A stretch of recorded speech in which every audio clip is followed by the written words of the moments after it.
હવે આપણે આજે ચેનલ 1ના જે બધા ફેરફાર કર્યા એને આપણે સેવ કરવા છે, તો આપણે અહીંથી એક્ઝિટ જતા રહીશું અને પછી આપણે સેવ બટન દબાવીશું.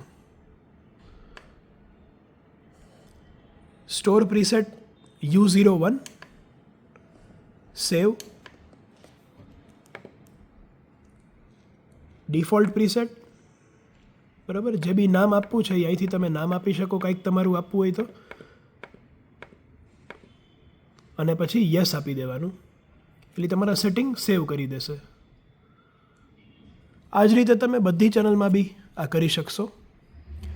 એ ઉપરાંતના કોઈ તમારે સેટિંગ જોવા છે તો આની ભેગી જે યુઝર મેન્યુઅલ સિસ્ટમ નીકળે છે, જે એમાં પહેલાં જ પેજ ઉપર ચેનલ એક સેટ કરી એને તમારે લિંક કેવી રીતે કરવાની, કોપી કેવી રીતે કરવાની, LCD ડિસ્પ્લેનો ટાઈમ કેવી રીતે વધારવાનો, કોઈ પ્રીસેટ સેવ કરેલો છે ને રિકોલ કેવી રીતે કરવાનો, પ્રીસેટને સેવ કેવી રીતે કરવાનું, ઇનપુટ ચેનલના સેટિંગ અને આઉટપુટ ચેનલના સેટિંગ, આ બધું વિગતવાર આ યુઝર મેન્યુઅલમાં કંપની દર્શાવે છે.